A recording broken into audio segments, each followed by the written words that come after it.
Bonjour chers amis bibliothécaires, j'espère que vous avez passé une bonne semaine, que vous avez apprécié la vidéo de mercredi dernier. Et je suis contente donc de vous retrouver en ce samedi pour une toute nouvelle vidéo, du moins en apparence, puisque là encore c'est une réédition d'une ancienne vidéo qui sera donc bien plus complète et donc bien plus longue que l'édition d'origine. Vous commencez à me connaître, je refais les choses convenablement. Donc pour aujourd'hui, comme je le dis à chaque fois, vous l'aurez vu dans le titre, nous allons donc nous rendre dans le rayon de la bibliothèque pour aller chercher le livre concernant les hantises. Et nous allons plus précisément évoquer le centre hospitalier qui est devenu ensuite un hôpital psychiatrique du nom de Essex Hospital Center. Mais bien sûr, comme d'habitude, avant de commencer la vidéo, je vous invite à vous installer bien confortablement. S'il fait chaud, si possible, à l'ombre ou chez vous avec les volets fermés pour profiter un peu de la fraîcheur si vous en avez et qu'il ne fait pas trop lourd. Et surtout, n'hésitez pas à prendre quelque chose pour vous hydrater tout en m'écoutant, et même si vous faites autre chose en même temps, c'est très bien aussi de prendre son verre d'eau, sa bouteille d'eau, enfin comme vous voulez. Si vous n'avez pas envie de beaucoup bouger, prenez la bouteille directement, ça sera plus simple. Et puis si vous avez des petites faim, n'hésitez pas à prendre des fruits frais, peut-être un petit sorbet si vous êtes un petit peu gourmand. Mais sachez que la glace telle qu'on la connaît, cornetto et autres, ce n'est juste que du sucre et ça ne vous rafraîchira pas plus que ça, c'est plus par grosse gourmandise. Mais bon, il faut que j'arrête, sinon je vais me faire diététicienne, moi, sur cette vidéo, alors que ce n'est pas du tout le but de la chaîne. Oubliez un petit peu ce que je viens de dire et revenons-en à ce qui nous intéresse dans cette vidéo. Si vous êtes bien installé, que vous avez tout ce qu'il vous faut autour de vous, et que vous pouvez donc découvrir, ou peut-être redécouvrir l'histoire de cet hôpital et des fameuses hantises qui auraient lieu à l'intérieur de celui-ci, eh bien je vais pouvoir commencer la vidéo maintenant. Comme je vous le disais à la base, l'Essex Hospital Center était tout simplement un centre hospitalier qui se trouve dans l'Essex. Alors l'Essex, vous vous doutez que ça se trouve aux États-Unis. Bravo. Bon, je peux rien vous faire gagner, mais vous avez la bonne réponse.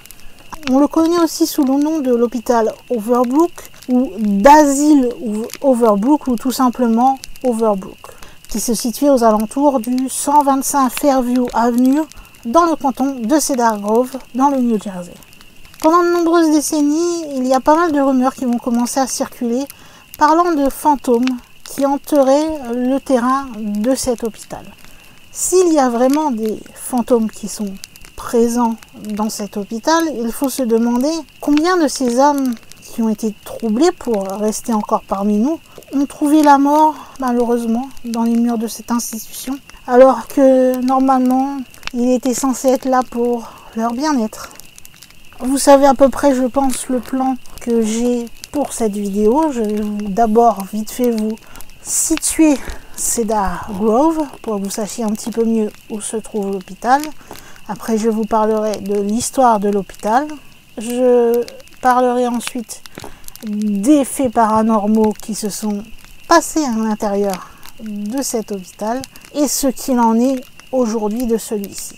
Donc tout d'abord, comme je vous l'ai dit, ce centre hospitalier, il se trouve à Cedar Grove, dans le New Jersey. Cedar Grove, c'est un canton du centre-nord du comté d'Essex. Et comme vous l'aurez compris, donc dans le New Jersey, je l'ai dit il y a 2 secondes. Au recensement de 2020, la population du canton était de 12 980 habitants.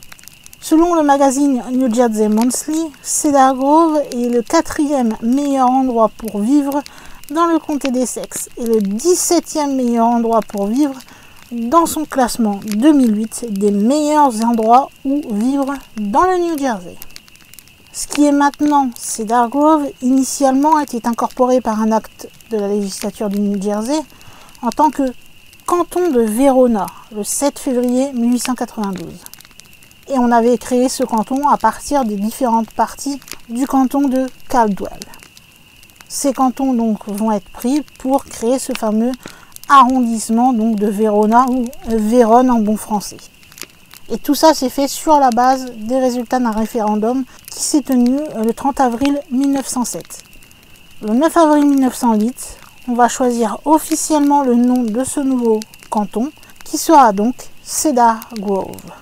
En fait, on a décidé de l'appeler Cedar Grove tout simplement parce qu'il y a beaucoup de cèdres rouges dans l'Est qui couvraient autrefois les vallées et les coteaux. Et Cedar Grove veut tout simplement, si on le traduit en français, dire bosquet de cèdres. Voilà pourquoi il a ce nom aujourd'hui. Donc comme je vous ai dit, c'est présentation rapide. Je ne vous fais pas l'historique de la ville, tout ça, je vous épargne. C'est juste pour vous montrer un petit peu la taille de celui-ci, pourquoi on l'a appelé comme ça, vraiment la base pour que vous sachiez où l'on se trouve aux États-Unis. Maintenant, nous allons pouvoir évoquer l'histoire de l'hôpital en lui-même, puisque quelque part, c'est cette histoire qui va amener à, si l'on peut dire ça, des explications sur le fait qu'il y a possiblement ces phénomènes paranormaux qui ont été rapportés. Eh bien, sachez que l'hôpital va commencer à être pensé à être construit en 1896, lorsque des responsables du comté d'Essex vont alors désigner 325 acres de terrain qui seraient utilisés comme nouvel emplacement pour construire l'asile du comté d'Essex. Comme je vous l'ai dit en vous présentant un petit peu Cedar Grove, à l'époque, on n'était pas encore à Cedar Grove, mais dans le canton de Vérone. Et c'est dans ce canton donc que l'hôpital va se construire. À ce moment-là, l'établissement abritait des patients qui souffraient de troubles mentaux et qui nécessitaient des soins quotidiens. Pourquoi les responsables du comté d'Essex ont choisi ce site plus particulièrement? Selon eux, ce serait en raison de son emplacement éloigné et dû à sa haute altitude qui, selon les croyances, pourrait fournir un cadre assez sain et paisible pour la réhabilitation des patients. Ensuite, le complexe va devenir assez connu sous le nom d'Overbrook en raison de l'emplacement qui est juste au-delà de la rivière Peckman. Si l'on en croit le Verne New Jersey, au cours de l'hiver 1917, l'hôpital va subir une grosse catastrophe puisque ses chaudières vont tomber en panne et malheureusement cela va avoir des conséquences. Puisque comme on était en plein hiver, que les patients, eh bien, pour certains, étaient plus fragiles que les autres, dû à leurs troubles mentaux, eh bien, lors de cette grosse panne des chaudières, l'hôpital va perdre 24 de ses patients qui sont littéralement morts de froid dans leur lit. Dans la première moitié du XXe siècle, l'Overbrook était à pleine capacité. On sait que dans les années 40 et 50, vous aviez des milliers de patients qui étaient hébergés à cet établissement de Fairview Avenue. L'installation était si grande qu'il y avait même un arrêt de train spécial sur la branche Caldwell sur le chemin de fer Erie qui était utilisé pour transporter les quantités massives, que ce soit de charbon ou de carburant, qui étaient nécessaires bien sûr au fonctionnement du complexe hospitalier dans son ensemble. Les patients étaient nourris en grande partie par des aliments qui étaient cultivés sur place, puisqu'il y avait un immense champ agricole qui était directement situé sur la propriété de l'hôpital. Certains même de ces patients travaillaient dans ces champs. C'était dans un cadre de ce qu'ils appelaient leur ergothérapie de réadaptation. Ceux qui étaient dans l'annexe voisine n'étaient autres que des détenus, puisque voisin au tout jeune asile du comté de l'Essex, il y avait une prison. Et les détenus de cette prison, quelquefois, travaillaient à la ferme avec les patients de l'hôpital. Généralement, eux, ils s'occupaient surtout des vaches qui fournissaient tout ce qui était produits laitiers pour les patients d'Overbrook. On avait en permanence un fermier salarié qui vivait sur le terrain pour superviser les opérations. Finalement, on essaie de quelque part créer un petit quartier quelque part entre guillemets dans cet hôpital. Comme je vous l'ai dit, vous avez les champs, mais vous avez également une boulangerie et aussi une caserne de pompiers qui se trouvait directement sur le terrain du complexe hospitalier. Donc ça faisait un genre de petite ville, si vous voulez, dans la ville bien sûr. Et apparemment, ça pouvait aider les patients de l'hôpital, le fait de ne pas se sentir totalement, pour certains, cloîtrés. Et sachez d'ailleurs que Overbrook avait même sa propre équipe de baseball semi-professionnelle qui rivalisait avec les équipes des villes voisines. Donc vous imaginez la taille du complexe quand même, avec tout ce qu'il y avait à l'intérieur. Puis on arrive aux années 60 et 70. Là, le nombre de patients qui vont aller à Overbrook va diminuer de façon assez drastique. Et tout au long des années 1990, l'hôpital, même s'il va continuer de fonctionner, aura une population qui sera limite ridicule par rapport aux milliers de patients qu'il avait reçus jusqu'alors. Ce qui fait que, au fil du temps, de nombreux bâtiments qui se trouvaient sur la propriété vont être abandonnés. Et qui dit bâtiment abandonné, dit habitants curieux qui décident d'aller faire un petit tour pour voir justement à quoi ressemblent ces parties abandonnées d'Overbrook. Et c'est à partir de ce moment-là, donc à partir des années 90, que des dizaines de légendes locales vont naître sur le fameux hôpital d'Overbrook. Fin 2006, un nouveau centre hospitalier du comté d'Essex va ouvrir ses portes. Celui-ci se trouve juste en bas de la route, depuis le site donc, de l'hôpital d'origine. Et ce centre va désormais héberger les patients de l'hôpital psychiatrique qui souffrent de maladies chroniques, nécessitant des séjours assez longs, en tout cas plus longs que ceux que l'on a dans les hôpitaux communautaires ou les centres médicaux. Ce nouveau centre, lui, adopte une approche de pointe en matière de soins de santé comportementale et son aménagement et ses programmes contrastent assez fortement avec l'établissement de base qui nous concerne, nous, dans cette vidéo. Maintenant, donc, l'original, on va dire, hôpital psychiatrique d'Overbrook a fermé ses portes, mais il y en a un nouveau qui maintenant n'est plus à Fairview, mais au 204 Grove Avenue, mais toujours à Cedar Grove. La vie, vous vous doutez, dans un hôpital, et que ce soit un hôpital normal comme un hôpital psychiatrique, elle n'est pas toujours rose. Comme je vous l'ai dit, vous avez eu la fameuse, justement, panne des chaudières qui, malheureusement, a coûté la vie à 24 patients. Mais ce n'est pas la seule tragédie qu'a connue cet hôpital. D'ailleurs, j'ai même trouvé un article de l'époque qui date du 21 décembre 1917, publié dans le New York Times, qui détaille cette fameuse panne de l'ensemble des chaudières, pile au moment où il y avait une vague de froid dans la région. On précise d'ailleurs que les 24 patients qui sont morts de froid, ça a été en 20 jours. Donc voici une petite citation extrait de ce fameux article du New York Times. Les 1800 patients aliénés de l'hôpital du comté d'Essex à Cedar Grove, New Jersey, souffrent de graves maladies et dans certains cas courent un grand danger, notamment lors de l'effondrement pratiquement complet de l'installation du chauffage et de l'éclairage de l'établissement.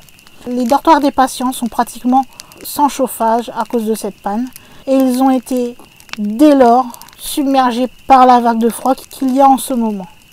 La direction de l'établissement a même essayé d'emprunter une locomotive à l'un des chemins de fer pour pouvoir fournir de la vapeur pour le chauffage et l'électricité.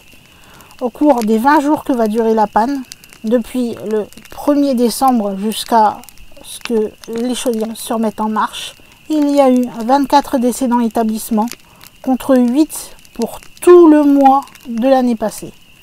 Il y a eu également 30 cas d'engelure au cours des 3 dernières semaines. Ce fut vraiment la première grande, on va dire, tragédie qui a touché cet hôpital. Dû à cette panne de chauffage, eh bien, les conditions dans lesquelles vivaient les patients étaient devenues si mauvaises que par précaution, eh bien, le directeur de l'hôpital a bien essayé, entre guillemets, sauver le plus de patients possible, puisqu'il a envoyé une lettre à toutes les familles qui avaient un patient dans l'établissement pour leur demander, en attendant que la panne soit réglée, de revenir chercher leurs proches et qu'une fois que le problème soit résolu, ils pourraient les ramener. Cependant, comme vous l'avez compris, malheureusement, certains n'ont pas pu. On ne sait pas pourquoi, hein. Est-ce qu'il n'y avait pas de famille dans le coin? Est-ce que la famille n'a pas voulu venir les chercher? Je ne sais pas, mais en tout cas, ils y ont laissé la vie. En plus de cette grande tragédie, on a découvert qu'en 1978, il y a eu plus de 150 rapports de patients disparus. Et quand je dis disparu, c'est pas disparu dans le sens mort, c'est disparu, c'est qui est parti et qu'on n'a pas retrouvé. Ou des fois dans des conditions un peu spécifiques, surtout pour l'un qui est précisé, qui est parti de l'hôpital, qui a décidé d'entrer par effraction dans une maison qui était proche de celui-ci. Il a pris un couteau ainsi qu'un marteau et il a tenté d'enlever une femme tout en volant sa voiture.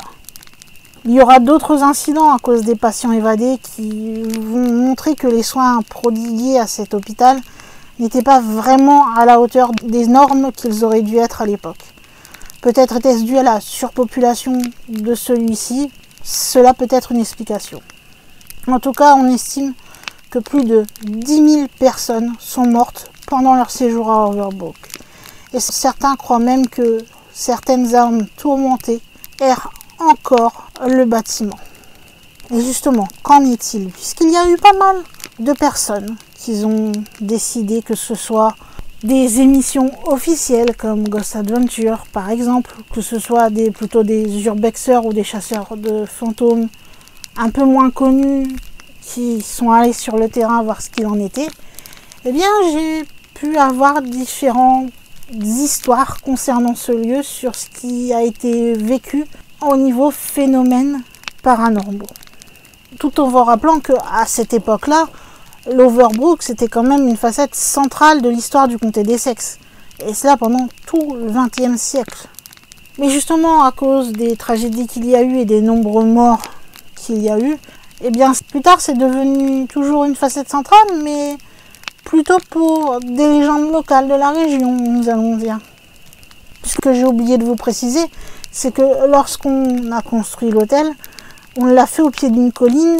Normalement, au sommet de celle-ci, avant se trouvait ce qu'on appelait le Mountain Sanatorium.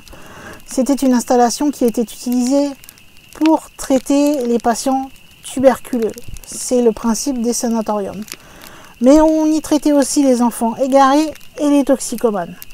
Ce qui fait qu'on avait deux installations qui, à proprement parler, l'hôpital a eu son nombre de morts, mais le sanatorium aussi, du coup, qui, liés à tous les bâtiments qui étaient annexes, donc les pompiers, la boulangerie, etc., eh bien, sont devenus un lieu assez légendaire au niveau paranormal dans le comté d'Essex. Des rumeurs ont surgi disant par exemple que des fous en fuite se cacheraient dans l'hôpital, qu'on y trouverait des fantômes troublés, ou bien encore qu'il y aurait des gangs itinérants de ne'er-do-wells qui se planqueraient de temps en temps dans l'hôpital. Et pour toute une génération d'adolescents, disons que faire une visite du site d'Overbrook, c'était un peu le passage obligé, si vous voulez. On disait aller à l'asile ou The Asylum, The Bin, ou The Hilltop. C'est comme ça que le surnommaient divers gangs d'adolescents. Vous savez, c'est les fameux tests de courage en fait, comme dans des petites villes ou des petits villages où on dit que ça c'était une maison de sorcières. Est-ce que tu aurais le courage d'aller frapper à la porte? Eh bien, l'hôpital ainsi que l'ancien sanatorium, c'était un peu ça. C'était pour voir si tu avais entre guillemets ce qu'il faut entre les jambes et est-ce que tu pourrais y aller seul et voir ce qui s'y passe. Et si vous réussissiez, bien sûr, tous vos amis étaient impressionnés par le courage que vous aviez eu. Mais vous n'étiez bien sûr pas sûr de forcément y vivre quelque chose d'exceptionnel. Ça n'empêche que, bien sûr, il y en a eu et que, au fil du temps, il y a eu des milliers d'histoires qui sont revenues par rapport à ce site. Que ce soit via des adolescents aventureux qui connaissaient pas mal Overbrook depuis un certain temps, comme de gens qui habitaient à Cedar Grove, et un peu plus tard, avec du coup sa réputation et son gain en visibilité, de chasseurs de fantômes et autres. Et c'est là, je pense, où vient le plus intéressant pour vous, après cette petite explication, puisque ce sont les témoignages ou les choses qui sont supposées se passer à cet endroit. J'ai trouvé le témoignage d'un explorateur urbain qui a raconté son expérience qu'il a vécue à Overbrook alors qu'il n'avait que 12 ans à cette époque. Il est dit que lui et un de ses amis se trouvaient à l'étage supérieur de la structure abandonnée de l'asile lorsqu'ils vont alors repérer une silhouette masculine qui se penchait au coin d'un long couloir qui n'était pas éclairé. Ils ont couru pour essayer d'aller voir cette personne et lorsqu'ils sont arrivés au coin de ce fameux couloir, la seule porte qu'il y avait, c'était celle des toilettes. Quand ils y sont entrés, il n'y avait personne. Où était donc passée la personne qu'ils avaient vue? Était-ce, selon certains rapports, on dit qu'il y a différentes apparitions étranges qui se passeraient dans l'asile. Et on évoque souvent une grande silhouette sombre avec un long torse et une colonne vertébrale visible qui aurait été signalée, qui se faufilait dans les couloirs de l'hôpital et qui s'amusait à entrer et sortir des chambres des patients. Et lorsqu'elle était suivie, elle disparaissait dans l'air. Est-ce que cette personne aurait croisé ce fameux personnage sombre ou était-ce une toute autre entité? Je ne sais pas. Mais c'est un témoignage qui est souvent rapporté, que l'on pourrait observer cette silhouette. D'autres visiteurs et explorateurs urbains, eux, vont signaler qu'ils ont entendu des voix désincarnées et des pas inexpliqués.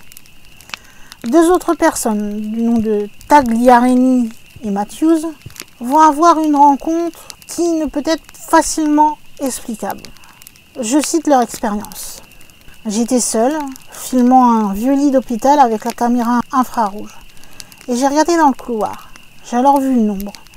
On aurait dit qu'il était courbé, avec un dos énorme. Puis il a couru dans le couloir. J'ai continué à filmer et il a couru dans l'autre sens. Quand je suis descendue, la seule chose que j'ai pu trouver à l'endroit où il avait disparu, c'était un mur. Tagliarini va s'empresser de souligner: nous hésitons à dire que ce qui s'est passé est surnaturel. Nous ne savons tout simplement pas ce que c'était. Là aussi, un peu plus dans ce témoignage, ça ressemble un peu plus à cette fameuse sombre silhouette qui s'amuse à passer de chambre en chambre. Mais bon, je vous rassure, il n'y a pas eu que cette sombre silhouette qui a été signalée. Il y a d'autres choses qui ont été signalées, mais dont j'ai un peu moins de description que pour les deux précédents témoignages. Il y a par exemple des gens qui travaillaient pour le comté dans cet asile, qui auraient aperçu une infirmière qui portait un uniforme du début du siècle, avec une longue jupe et qui arpentait les couloirs. Une certaine Madame Franklin aurait connu beaucoup d'incidents durant toutes ces années de travail.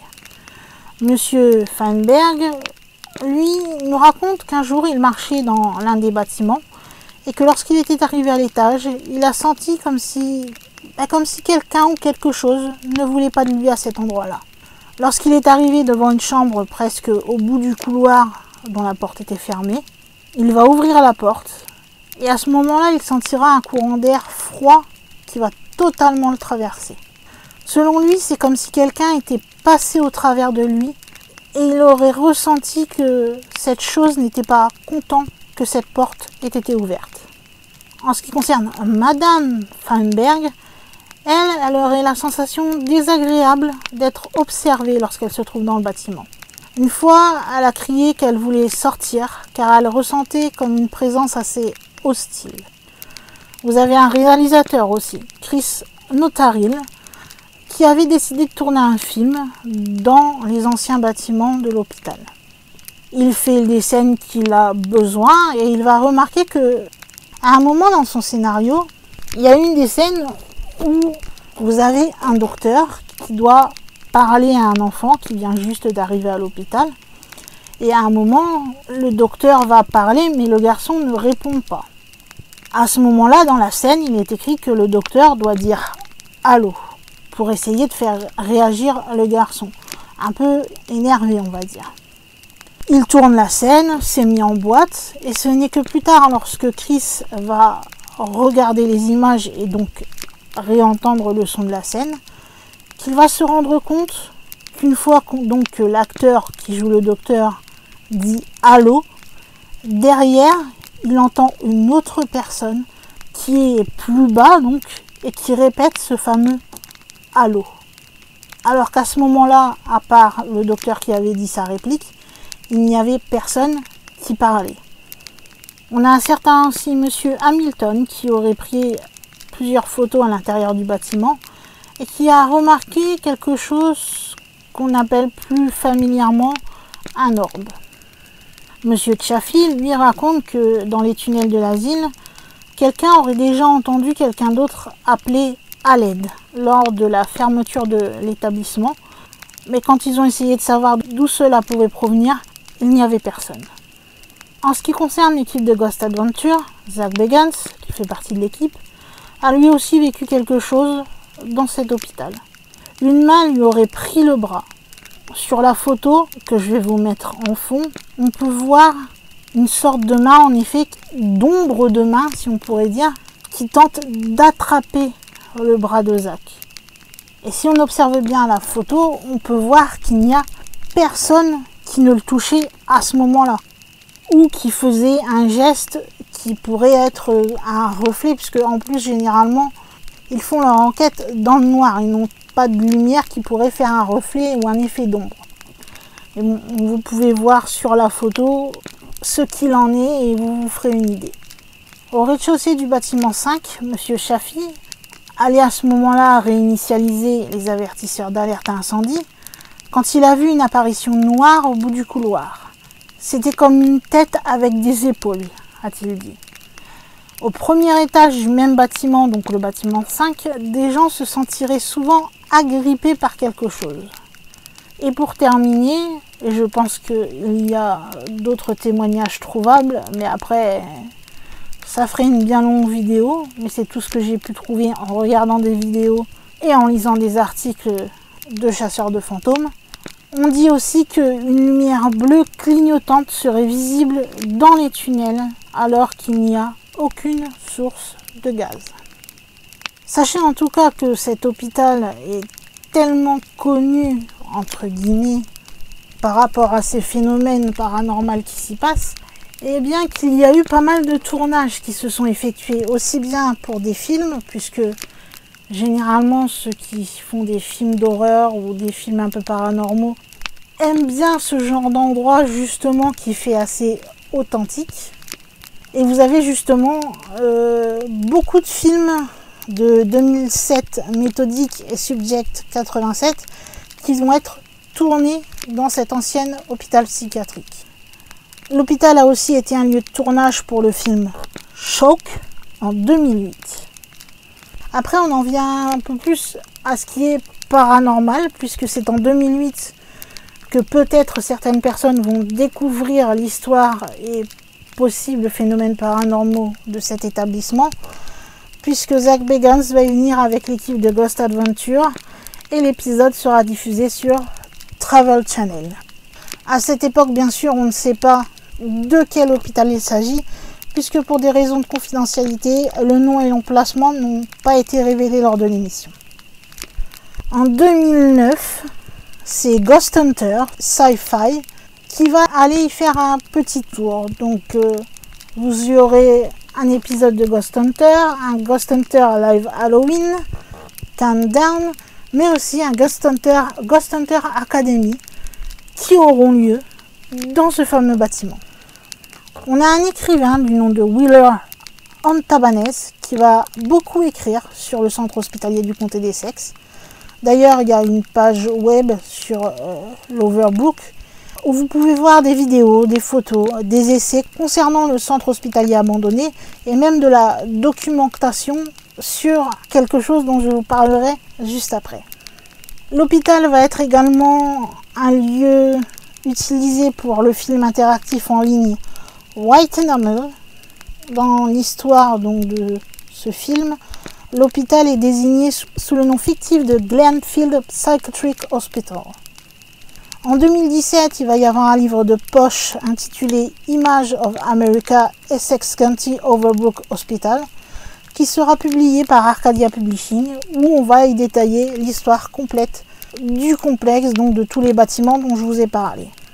Dans ce livre, vous pouvez y voir des images historiques et aussi des photographies un peu plus récentes. Un thriller psychologique musical américain, Joker, Folie à deux, va utiliser aussi l'hôpital pour dépeindre Arkham Asylum, qui est donc dans ce thriller est un hôpital délabré mais toujours en activité. Et pour terminer, on a présenté cet hôpital dans l'émission intitulée The Scariest Night of My Life.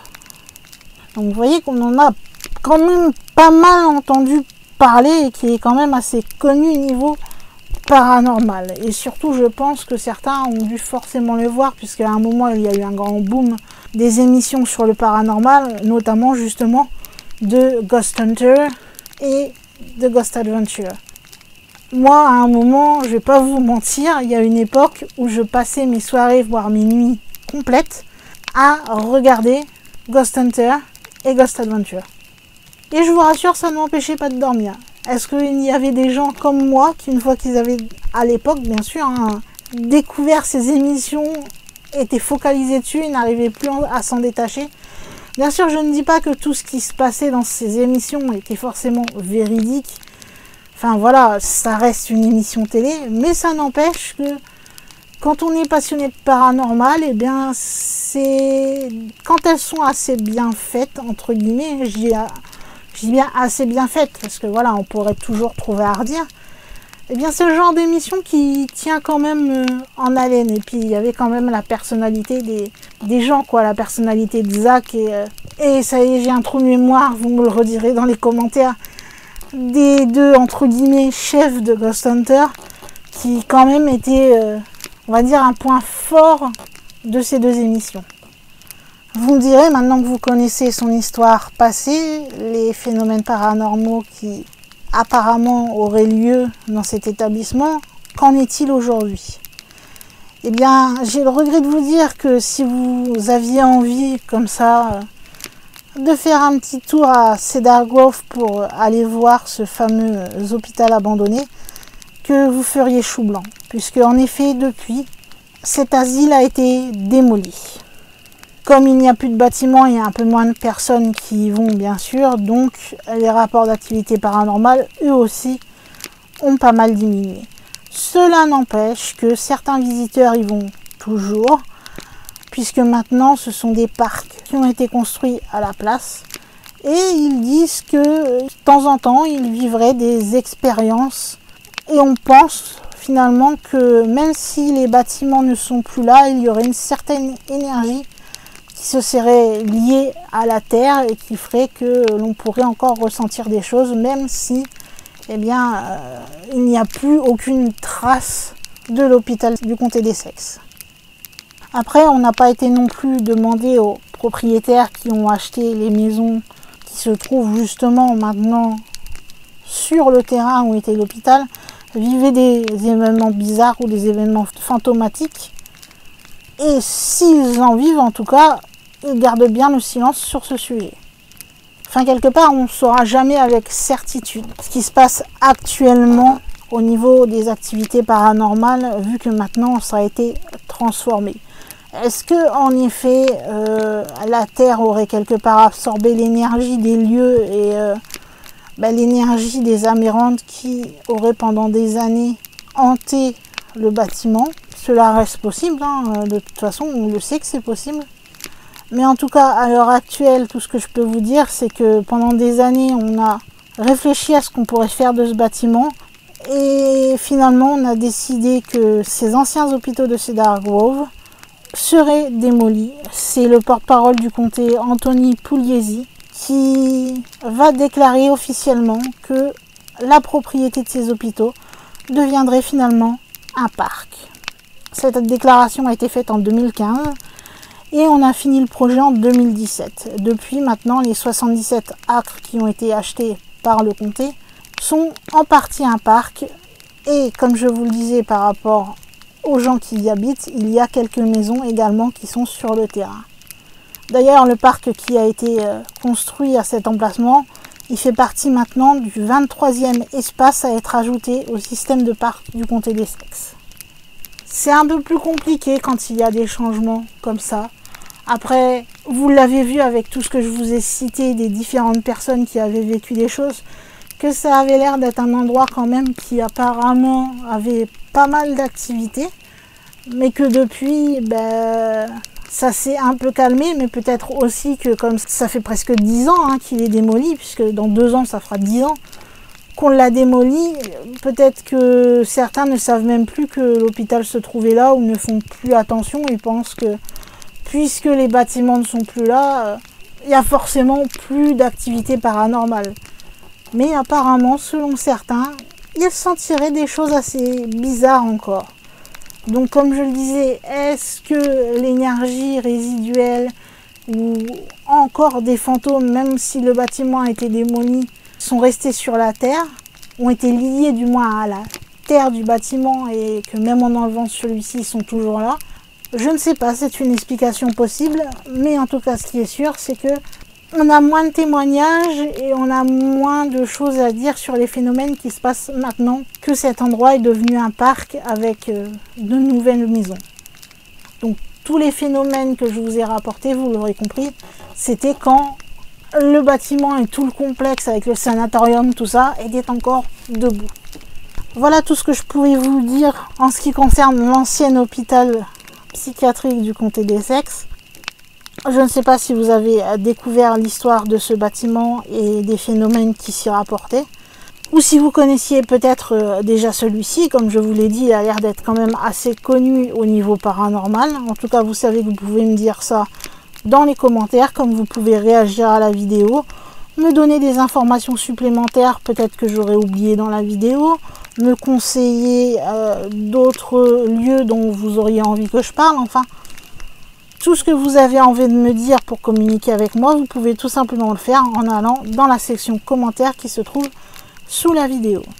Et si vous avez aimé cette vidéo, en plus du petit commentaire qui fait toujours plaisir, eh bien vous pouvez tout simplement me mettre un petit like. C'est comme le commentaire, ça mange pas de pain, ça prend quelques secondes.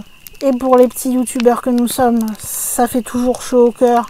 Que l'on soit considéré comme des personnes et pas juste comme des gens qui vous font des vidéos et que vous venez juste regarder et dont vous en avez rien à faire. Parce que oui, on existe, nous sommes là, même si nous faisons des vidéos pour vous. Bah ça serait gentil de nous faire un petit coucou de temps en temps.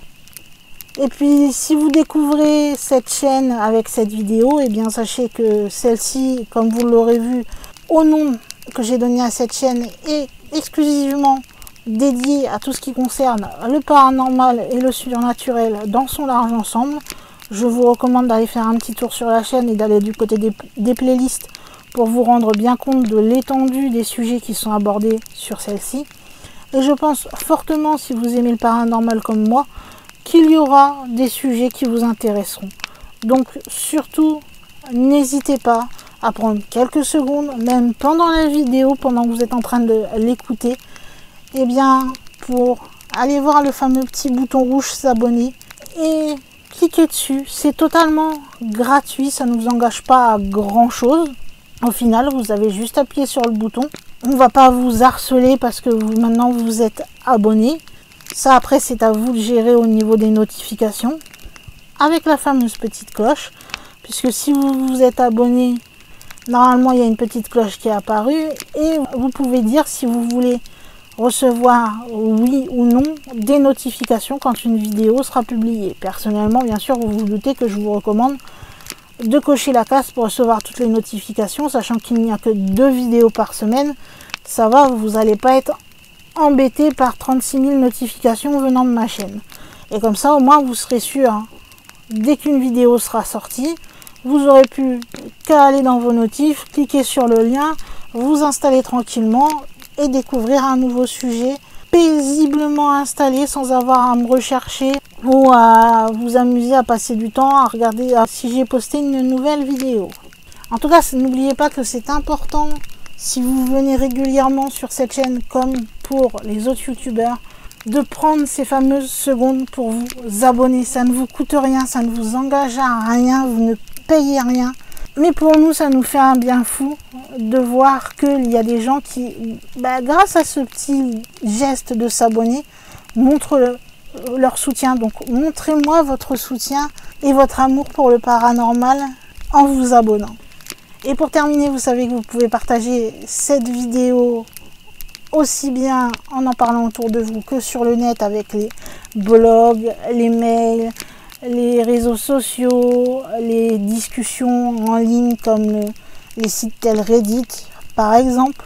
Vous pouvez aussi m'aider en allant me payer un petit café, en allant sur le lien qui est dans la description sur Ko-fi pour me faire un petit don. Bref, vous avez plusieurs moyens de m'aider différents. Vous pouvez le faire à votre manière, que ce soit juste en commentant, en likant, en partageant, en vous abonnant, ou si vous avez envie de me faire un petit don. Vous voyez que vous avez plusieurs choix pour me montrer votre soutien. Donc n'hésitez pas de prendre ces quelques secondes. Vous ne savez pas à quel point c'est bénéfique pour nous, les youtubeurs.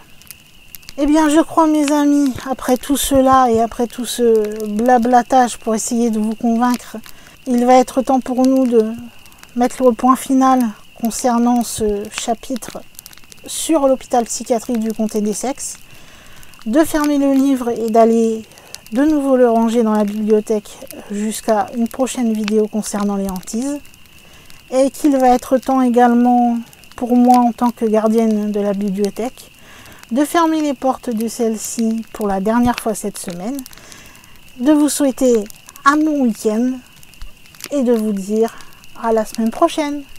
Bye!